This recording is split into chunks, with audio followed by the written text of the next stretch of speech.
美国这么说呢，倒不是说台湾地位未定，他倒不是谈现在的情况，他谈的就是当时那2份文件就是没有谈台湾地位嘛。美国之所以这样做呢，很简单，反击中共认知战，因为他觉得中共近年来对台湾的压迫太厉害，所以他们很准确的说，中共呢拿这件事情呢，试图扭曲开罗宣言等2战期间的文件来胁迫台湾。各位观众朋友，大家好，欢迎收看《政经最前线》，无马看中国，我是主持人张国成。最近啊，这个美国在台协会呢，公开批评中共呢，企图扭曲这个2战相关的历史与文件，直指呢这个北京当局呢，涉及台湾的叙事是错误的。那么 AIT 呢，主要的论述是呢，这个开罗宣言跟波茨坦公告这2份2战的文件，并没有确定台湾的最终政治地位。那这个台湾呢，当然就有媒体呢立刻询问美国国务院这个 AIT 的立场是不是代表美国政府？那国务院的说法呢是肯定的他的这个说辞跟 AIT 是一样的。那这次呢，这个 AIT 跟美国国务院的声明呢，可以说在这几年来的台美关系也好这个美中关系也好呢可以说是一个非常重要的一个讯号或宣示。那究竟呢这次的宣示会带来怎样的反应？然后呢这个美方这么说又有怎样的这个国际法的依据跟基础呢？我想观众朋友们应该都非常的有兴趣，因为这关系很重大。所以呢我们还是请到国际政治的最权威两岸问题专家大家所最喜欢的国立台湾大学政治系名誉教授闵居正闵老师来到我们节目，来跟我们解释这个问题。主持人好，各位观众朋友大家好。好的，这个我想这个美国这个说法一出来之后，很多人又说美国重提台湾地位未定论当然我个人这个不太这么看不过美国过去的确呢，在所谓的康龙报告啦特别是在这个中国代表权在1970年代初期面对挑战的时候，美国的确在那个时候是提过台湾地位未定的。那现在当然从1979年之后呢大家都最常听到的就是什么三公报啦，这个什么一中原则啦等等这些东西。那现在突然重新提起这个话题，那到底美国方面呢可能的用意是什么？是不是请老师给我们解释一下？这题目因为你也相当熟悉了，但我们等一下讨论一下。其实当然主要就是反驳中共这个最近的一些错误论述。不过当然我也同意有些人看法，就是美国这么说呢，倒不是说台湾地位未定，他倒不是谈现在的情况，他谈的就是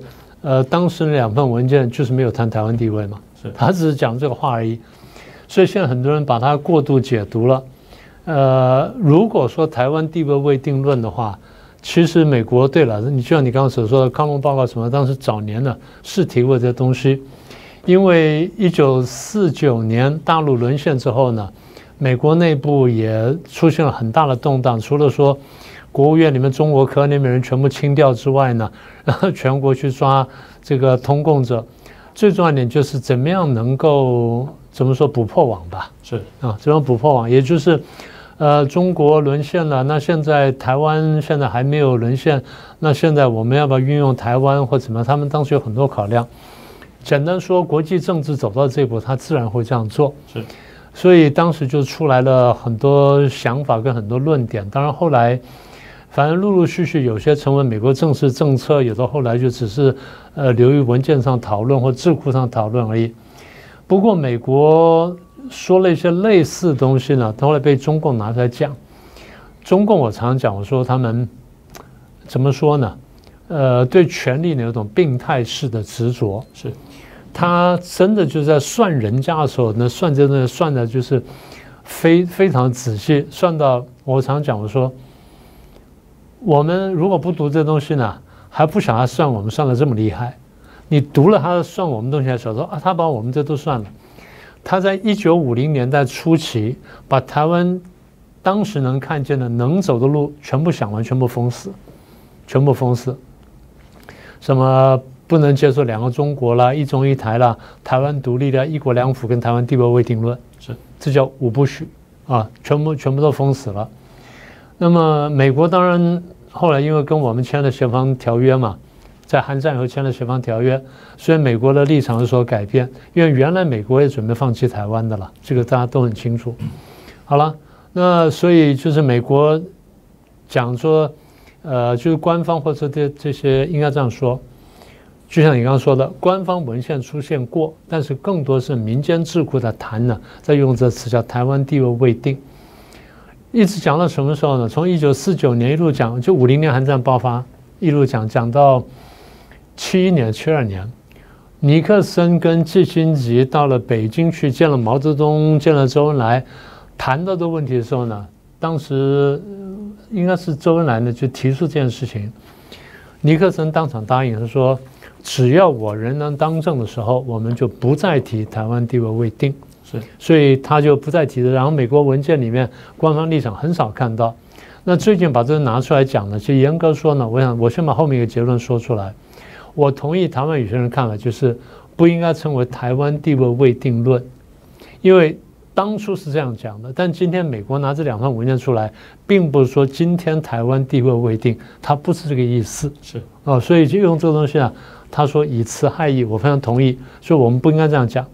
但是美国现在拿出来讲，是因为你中共现在拿出来讲了，是你中共这个8月中旬的这个外交部长王毅呢，他开完一个会，他讲啊，这个2战时候呢，很多国际文件呢都说这个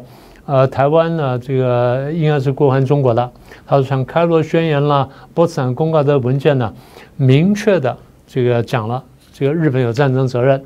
然后也要求呢日本把从中国所窃取领土，包括台湾在内呢，归还给中国等等。他还加了一句话：“这是世界反法西斯战争不容挑战的胜利成果。”这句话是对的，但问题它不是战胜国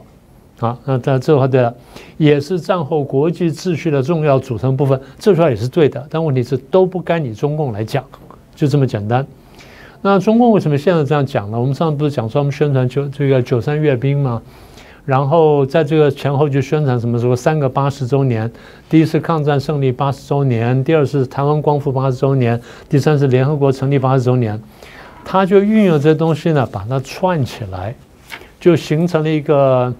应该这样说，就是在不懂得这个事情的来龙去脉人看起来就是好像是顺理成章的一个叙事，其实是有很多问题的。对，抗战胜利了，那没有错，我刚刚讲了，不是你打的，我们过去讲了很久了。第二，这是世界反法西斯战争胜利的一部分，对，但也不是你打的。第三，这个台湾这个还给中国了，对，不是还给你，还给中华民国。等下很多细节我们可以详细说。所以中共就拿这个大打宣传战，然后也开始对台湾打法律战。我认为法律战是没有什么用的了，但是宣传战呢，的确对有些人是有一些效果。所以他们在这什么抗战胜利纪念这些相关的活动啊、阅兵啊、论坛上面呢，都反复在讲什么台湾光复啦，然后民族的共同记忆啊什么等等，就强调这些东西。坦白说，你今天再怎么讲都没有什么用，因为史实俱在。然后在国际上呢，他也想说宣传这件事情。你对那些第一呢不懂的国家来说，他可能那就算了。那有些国家是因为他贪图眼前的利益，所以他不去碰它，或者说他就接受你的论述。反正他认为，将来如果时间改变，事过境迁的话，我跟他改就是了。他对他来说根本就无关痛痒的事情。美国之所以这样做呢，很简单，反击中共的认知战，因为他觉得中共近年来对台湾的压迫太厉害了，因为他们用了一句词叫做 "to subjugate Taiwan"。也就是去强制台湾、去压迫台湾等等，所以他们很准确的说，中共呢拿这件事情呢，试图扭曲开罗宣言等2战期间的文件来胁迫台湾。他用的就是 to subjugate 台湾，然后他说北京的叙述呢完全是错误的，所以美国是出于这个动机呢做了这件事情，当然引爆了一些就是很奇怪的一些反应，等我们可以慢慢谈。是，我想呢，这个刚才老师提到呢，中共呢主要它就是利用这个所谓3个80周年了，抗战胜利80周年，台湾光复80周年，联合国成立80周年了，这个来凸显这个抗战是他打的然后这个他是现在中国的正统。实际上刚才讲那3个80周年的80年前呢，那些事情发生的时候呢，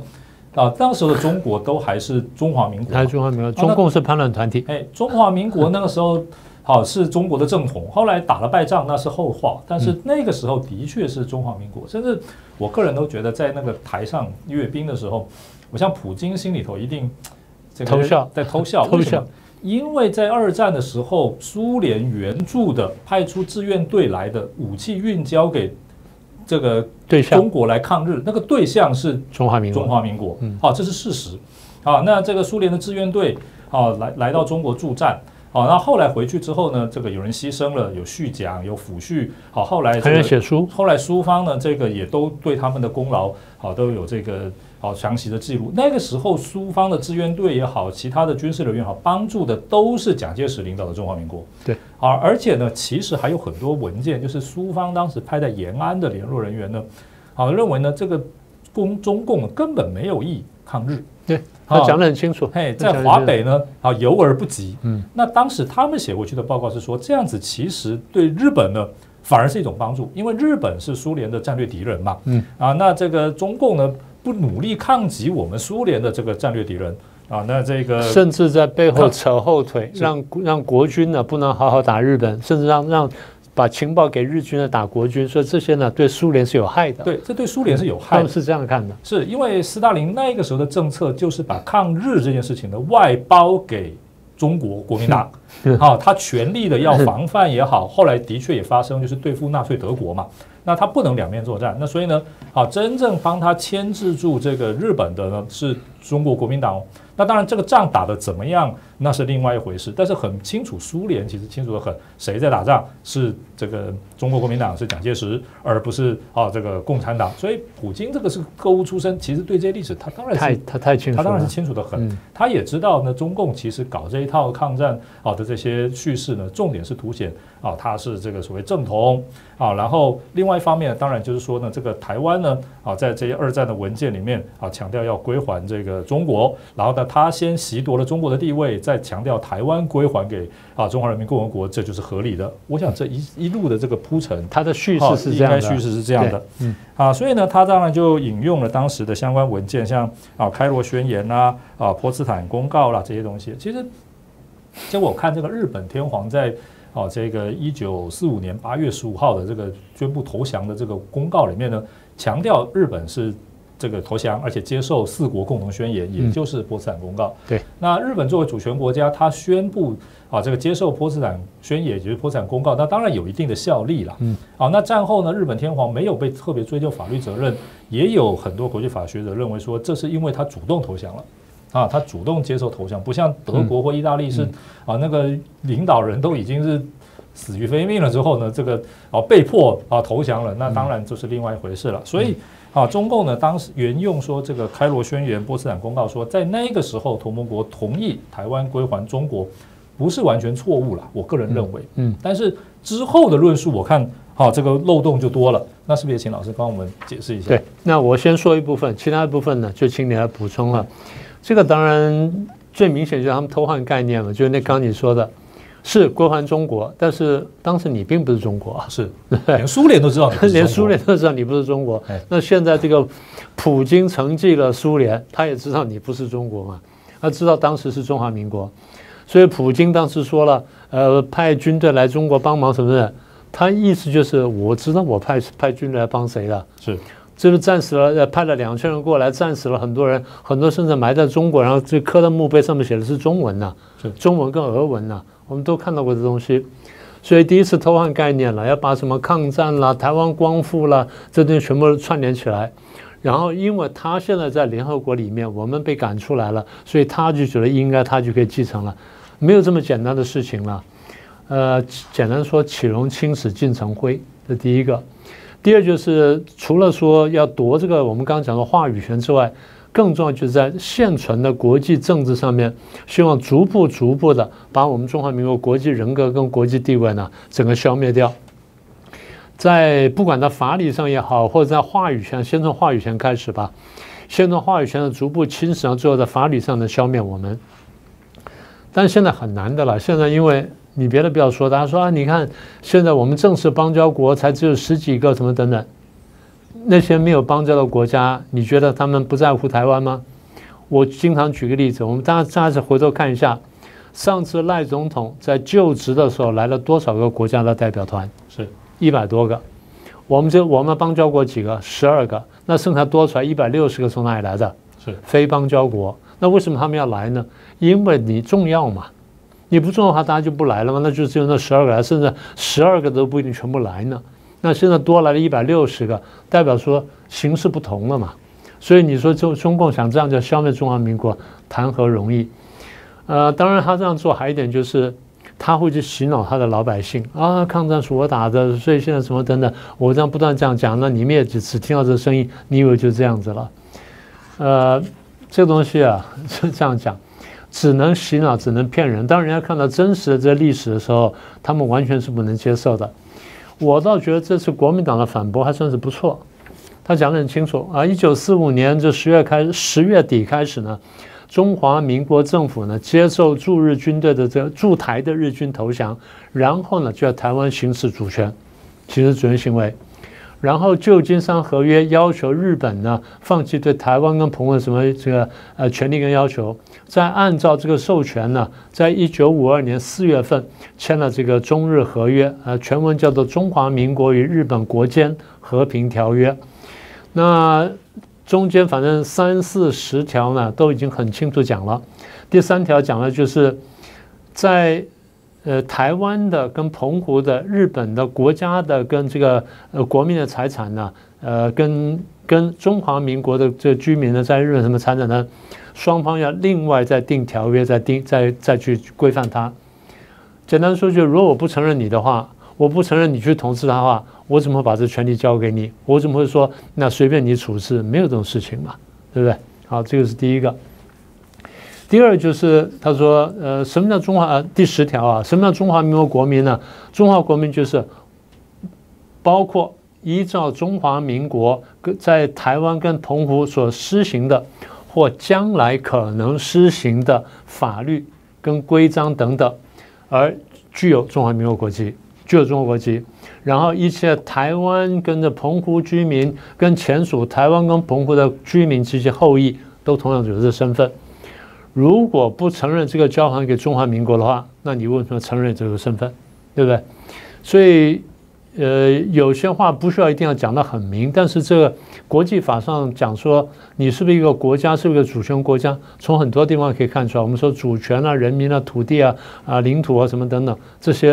这加起来不就这东西了吗？所以 AIT 今天讲这东西呢，我就觉得他讲了半段了。他半段意义就是你说的那东西呢不成立了，就这样子了。当时的东西呢没有讲到说台湾主权，就是这样子了。那至于说那个跟今天有没有关系，他没有说，那也不是他的意思。所以我觉得重点是大家怎么去读这份文件，怎么读懂。如果大家都全文读完的话呢，我觉得大家有点什么，台湾现在有点各取所需，所以变成说大家把这事情闹大了。原来的意思就是其实是对付中共的了，大家看懂这点就好了。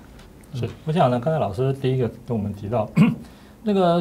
世界上这么多国家呢，其实跟这个台湾呢，或讲中华民国呢，虽然没有这个正式的设置大使馆这样的外交关系，可是实质的这种国家之间的关系呢，还是很密切的。甚至包括像普京就好了，这普京这个大家说这个俄罗斯跟中国关系有多好多好，实际上呢，这个俄罗斯跟中国签了一大堆的条约也好，协定也好，那些东西通通都不适用于台湾。这个俄罗斯呢，跟这个现在台湾或讲中华民国之间的这些通商啦、贸易啦、租税相互减免，这些都还是另外定的。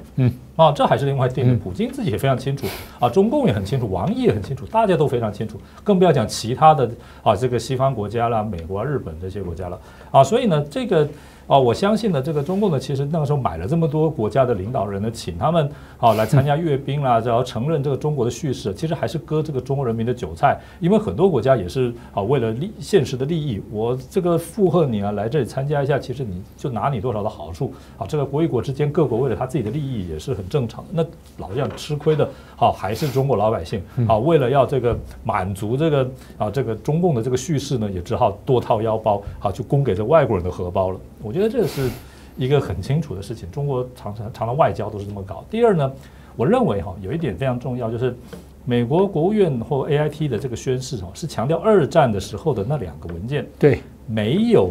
这个厘定台湾的这个政治地位，但不意味着美国或者是 AIT 认为二战后没有文件去确定或者是去声明台湾的这个法律地位。我觉得这两个逻辑上是分开的。对，我记得你讲过有好几个文件呢。是譬如说像刚才有提到，譬如说这个1952年的这个这我们这历史一般称为台北合约了就是中华民国与中日合约了签的这个中日合约了那里面很清楚的就是日本承认也同意这个在这里面讲的中华民国的国民呢，就是在台湾澎湖的人。那这当然就意味着就是他至少这个默认了台湾澎湖呢归属于这个中华民国嘛然后后来制定了像什么台日就中日的航空协定什么那个都是适用的范围都是台澎嘛所以我想这法律上这是有国际这个法效力的条约。后来呢定了这个中美共同防御条约这个是叶公超跟这个杜勒斯定的也说了这里面讲的中华民国领土。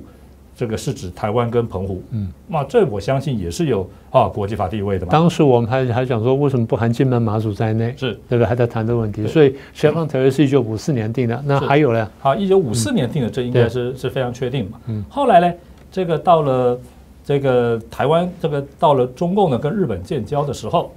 那个时候呢，这个在建交公报里面呢，日本也承认，就是说根据这个。日本呢遵从这个波茨坦公告的宣言的规定，在那个条约里头那当然也是一个有国际法效力的条约所以这个波茨坦宣言里面说要 follow 开罗宣言嘛，意思也就是台湾归属中国啦。只是日本对这个台湾是不是归属给中华人民共和国这件事情，日本也不愿意承认不然他也无法跟台湾发展关系。那后来呢，台湾关系法。1979年虽然是美国的国内法，但是它也定得非常清楚啦。这里面讲的台湾当局是指1979年之前我们所承认为中华民国政府的那个政府。那现在是台湾当局了，以前是中华民国政府，那当然也是把台湾跟中华民国做了一个连结嘛。所以我想二战之后其实不是没有这个重要的文件去确定台湾的法律地位。这当然跟台湾要不要实施民主，未来要有怎样的走向人民要做怎样的决定，那是另外一个问题，那是无关的呀，那两件事情了。但是很明显的呢，就不是台湾地位在现在2025年还是没有国际法这个律定的一个空白状态，我认为这是很确定的。那这个当然呢，这个像中共呢这个强调这个用历史文件来框住台湾，那我们呢面对中共这种说法这种作为呢我们要怎么看待？是不是也请老师呢给我们这个解说一下？对，我先补充你刚刚讲那个，第一，刚刚讲你说那个协防协定那协防协定非常清楚了，签的对象呢，一个是美利坚合众国，一个是中华民国。是。那如果说美国不承认中华民国的话，那你跟谁签了这条约？这第一个。第二，我一个朋友提醒我，从1949年到1979年，美国对中华民国派了30年的大使。是。他派给谁了？派给中华民国了吗？不就是这样的吗？如果你不承认的话，那就没有什么事情可谈的了。所以这两点补充的，我觉得很有意思。那你刚刚说台湾应该怎么看？现在台湾吵这事情吵得有趣，我先把几个我觉得比较讲到点上的一些这个论述呢，拿出来跟大家介绍一下。第一个就是这个也是政治评论家了，汪浩先生说，这个51年的旧金山合约跟52年的这个中日条约呢，是有法律效力。他只是讲说日本放弃台澎的权利，没有说这个台湾主权的归属。他当年呢，蒋中正接受这些文件呢，并不是说他不在意主权，而是当时国际政治现实呢压迫他不得不这样接受。为什么呢？韩战爆发之后呢，美国呢，他有一套这样冷战战略，他要去应对这件事情。他就想说，如果因为当时其实美国当时有个心眼，美国最早呢，他派了不是第7舰队，韩战一爆发之后，他派第1舰队就进到台湾海峡嘛。表面上看起来一个说法就是不让这个中共打台湾，一个就是不让台湾反攻大陆。后来我认为我觉得美国还有想法，就是我做个动作给中共看，你不要去打韩战，我去痛打北韩，我把第7舰队撤掉，那你打台湾。也就是美国想暗示这是我的诠释那美国有些不同意的。美国暗示就是你只要不进，你中共不去打韩战的话，那我台湾送给你，我让台湾去换韩战。当然，美国人不同意，有些不同意我的说法。不过不管怎么样，他的确是派了第7舰队出来，然后的确阻止了这个两边的战争的爆发。韩战爆发之后呢，美国有了这个考虑呢，他想某种程度维持台湾这个地位的这个模糊性，法律地位的模糊性。因为你如果说你真的在台湾在条约上确认台湾归属的话，将来很难免这个东西不好翻案或不好运用，那这是第一点。第二点就是蒋中正的确当时在他日记里面写到，然后谈说，你如果还是坚持托管地啊，坚持什么话，那将来这个地位还是有问题的。好像顾维钧跟叶公超呢，他们是国际法的大家，所以他们就想说，如果说你强求说明文你写出来的话，万一美国、英国反对的话，那他这个时候万一削弱对台湾的安全承诺，你怎么办？因为美国原来是准备放弃台湾的，对不对？1950年以前，韩战爆发以前，他是真的是要放弃台湾的，所以那个时候这是非常非常敏感的一个时间点。所以就蒋中正被说服、被接受了也就是等于说我接受东西之后呢，我希望说得到美国在外交跟安全上的保障。这是汪浩先生的解释。我觉得这个，因为他是看我文件的这第一个。第二是另外一个黄伟汉先生的解释呢，他觉得很有趣。他说，美国现在不方便讲说2次大战的时候，美国呢这几份文件是讲说把台湾跟澎湖交给中华民国，因为他现在不承认中华民国，所以有点尴尬。他现在承认是中华人民共和国，这话呢不太好说。对了，这是的确是就像黄伟汉先生所说的，这是一个历史跟现实的落差。在50年代到70年代呢，美国大概不会这样讲，因为那时候我们有邦交嘛，对不对？所以他不会这样讲。那现在没有邦交了，然后这个情势变迁了，所以你现在讲法呢就变有点尴尬。其实刚才我们在聊天的时候讲，我说就用你刚那句话嘛，在1979年1月1日以前，我们承认其为中华民国嘛，你把这话加起来那就完整了。那现在就是不晓得美国有没有后招了。不管怎么说，就是你如果照字面上看的话呢，那王印的话当然就是完全站不住脚，那不用说了。美国讲的话呢，不是没有瑕疵，是我们必须是这样说，是有瑕疵。至于说他是不是这样用瑕疵，我们不晓得。不过现在看起来就是有可讨论的空间，否则我们也不需要讲那么久。但我觉得更重要一点就是，其实我们现在看到现在，两岸关系，中国人讲说台湾是中国的一部分。如果是中国的一部分的话，有个观察家就说，你如果真的说台湾中国一部分的话，你何必一天到晚对台湾搞军事演习跟海陆空包围呢？对不对？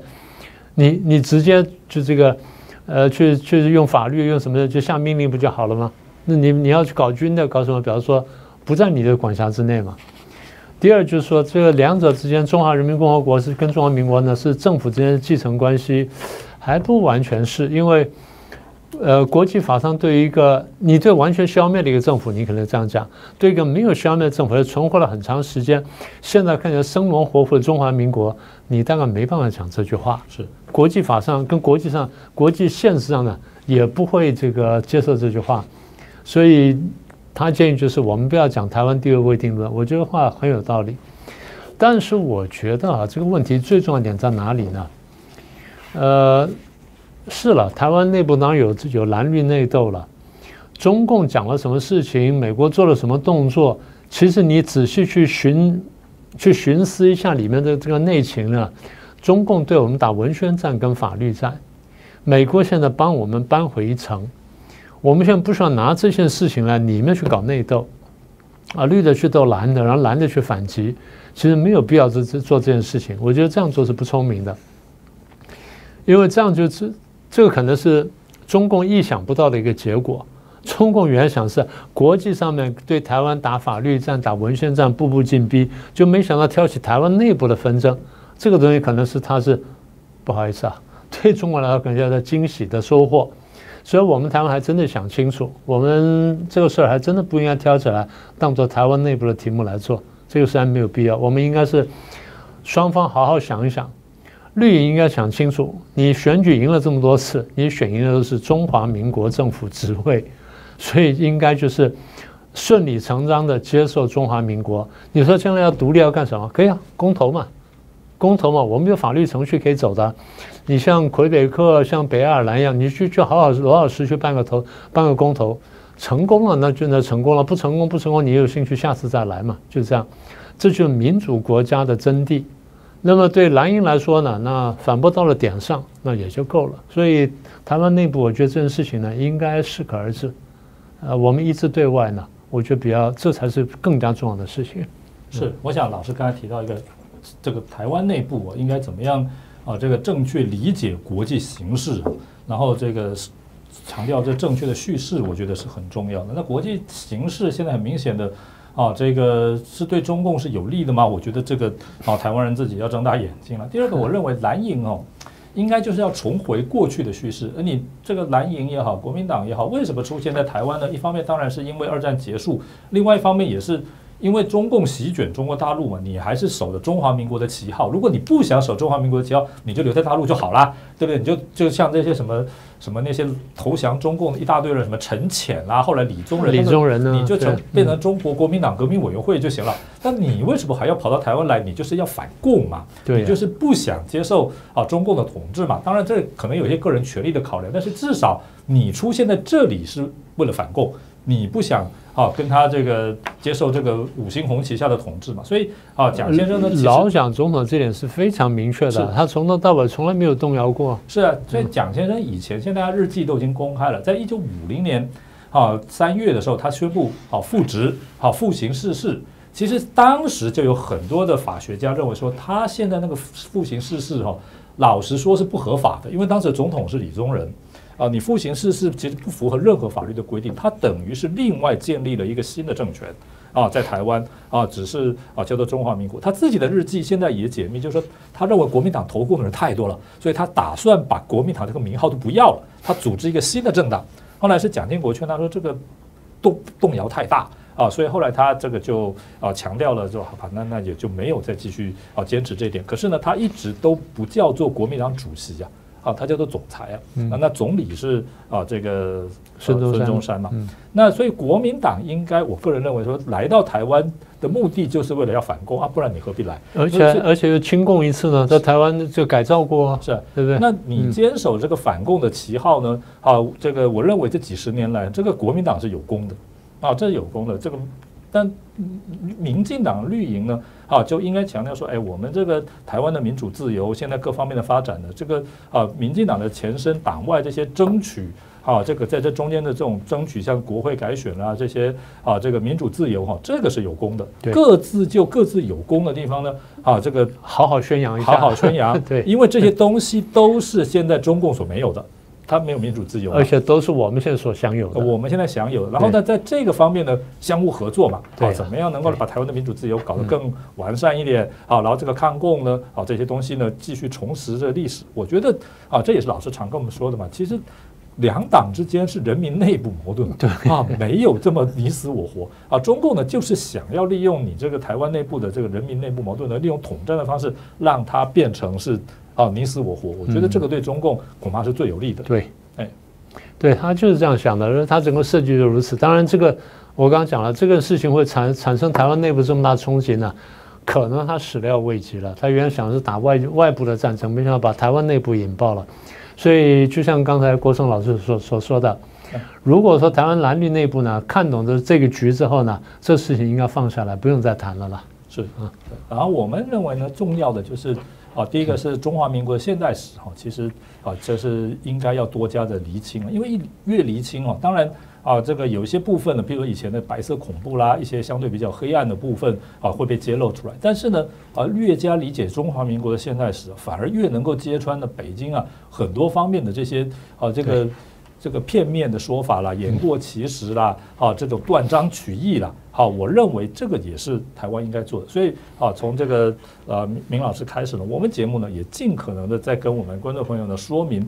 真正的国际环境真正的历史演进，我认为这个是非常重要的。这个老师您认为对吗？对，这就是我们的目标，也希望说观众朋友们呢多多督促我们大家共同努力。好，我想呢今天呢非常感谢闵俊老师来到我们节目呢非常清晰的跟我们解析了，就是美国呢现在的这个重要的政治表态呢，其实是反制这个中共这个法律战的这个作为这也说明了现在的国际形势跟潮流是走向哪一个方向。那台湾内部呢我觉得看清楚这个潮流跟形势呢是很重要的。那今天呢非常感谢各位观众朋友收看我们的节目，那这个欢迎给我们批评指教，然后按赞分享订阅按下小铃铛。我们谢谢老师，也谢谢各位观众朋友，那下次再见。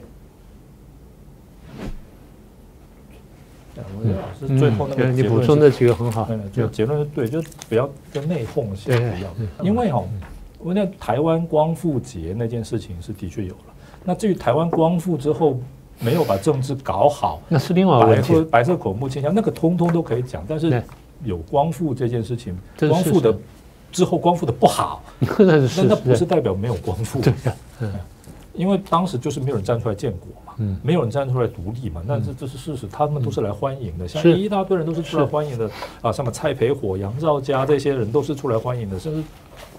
那这事实对。那我觉得我们或者说强调的，如果我是的话，我就说，这个台湾如果讲光复的话，我们强调是新意识的光复嘛，民主政治近代历史的重新的这种认知再造，包括转型正义，而不是说以前那个没有光复，那不然积累那么多年，对，那也很奇怪，搞假的。